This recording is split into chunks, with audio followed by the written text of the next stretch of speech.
When should treatment for relapsed myeloma begin? How is the appropriate treatment selected? Treatment for relapsed disease generally is pretty quick. Usually you don't have a lot of time to think about it, but that's for clinical relapse. For biochemical relapse, you sometimes have some time to think about it. In fact, you can have quite a long time to think about it. And what you want to do as a myeloma physician is try to basically not treat the patient for a number. You want to treat the patient when clinical symptoms are coming down the track. You can see them coming, and you need to treat the patients to get them off the track so they don't get run over. So you don't want to have the patient have fractures, anemia, or kidney failure. You want to treat the patient to prevent those complications. But you don't want to treat them if their monoclonal protein goes from 100 to 200 to 300 to 400 over a space of 12 months and the patient's asymptomatic.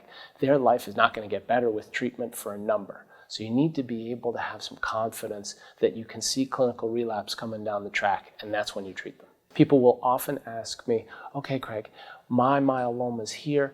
When, at what point, what monoclonal protein level do I need treatment? And I never say there's a particular level. What I need is slope of the curve. When their change of their monoclonal protein, their light chain, whatever we're using to best describe the status of their disease, when that starts changing, the slope of the curve starts changing, that's when we need to treat them. There's two answers to that. If only it was that easy. So as a part of it is understanding how quickly is your myeloma growing? Because much of what we do with myeloma is trying to kick the can down the road. And we want to make sure we're intervening on changing or growing myeloma at the right time before it causes any effect on your body. So if we see that your myeloma and your first M-spike check is up just a smidge, you want to check it again to see how much more of a smidge it's increased. If we find that 2 data points in a row are changing where it's growing, the first question is how quickly is that happening? Is it doubling? Is it tripling? Is it quadrupling?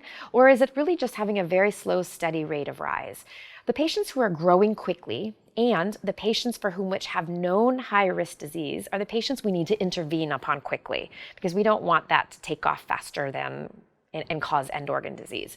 For patients who do not have high-risk disease and have a slowly changing or rising M-spike, we may be able to watch them because those patients may not budge or change all that much over the course of the next many months. And maybe we don't need to introduce new medicines and therefore side effects, et cetera. So everyone relapses differently. It's a matter of trying to intervene before any damage is done. How is the appropriate treatment selected once I've relapsed? And really this comes down to twofold. One is when you're trying to choose a new cocktail for a drug, you want to know about your myeloma and you want to know about your 3 things: your body, its comorbidities, and 3, what your goals are. And this is the important part of the conversation with your myeloma specialist. One is, how fast is your myeloma growing? The faster it's growing, the more aggressive of a treatment you need. We always want to do triplet therapy at a minimum for patients who have relapsing disease. But when you're thinking about what that triplet therapy may be, we want to think about, have you had prior peripheral neuropathy? Have you had prior allergic reactions to anything? Have you had thromboembolic disease? We want to try and tailor your triplet therapy to fit you perfectly. That's not going to exacerbate any of your comorbidities that you already have. And thirdly, is what are you willing to do for your treatment? We may easily say, you should do this, this, and this, but well, you have a job and you're on the road and you got things to do and people to see. Maybe that doesn't fit with your life. So I think you need to understand what your goals of treatment are. I want to work. I want to do everything possible to make it go away, no matter the cost, whatever that may be. Those are the things we consider. So a relapse myeloma therapy, I think, has to be extremely individualized to the patient. Some factors we look at are patient-specific factors, we look at disease-specific factors, and we also look at prior exposure to therapies when we're thinking about what the best regimen might be for an individual.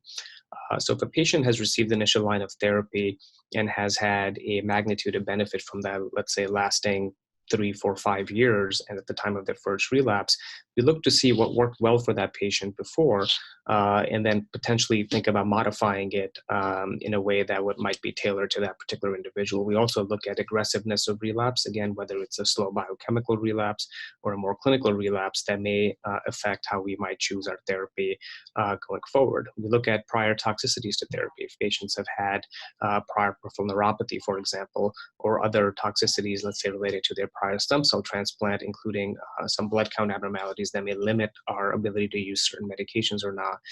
These are some factors that play into when we think about what the next best myeloma therapy for an individual would be. We also look at the results of their cytogenetics. So if they had a certain cytogenetic profile in the beginning, at the time of their first bone marrow biopsy, we would think about doing another bone marrow biopsy for a repeat cytogenetic analysis, because we do know certain mutations get acquired over the life of a journey of a myeloma patient. And it's important at this point, while we don't have specific targeted drugs for a particular cytogenetic abnormalities, we do know which cytogenetic abnormalities may portray a more aggressive behavior, yet prompting potential initiation of therapy that we might find the most effective right at that particular relapse. So again, to summarize, we look at patient factors, we look at disease factors, we look at prior toxicities to therapy and prior exposure to therapy, and then we also think about what has worked well for that individual patient and what the magnitude of benefit of that prior therapy was, which may signal if things haven't changed too much, that they may derive benefit from a similar class of drugs, potentially for a lot longer with some modifications.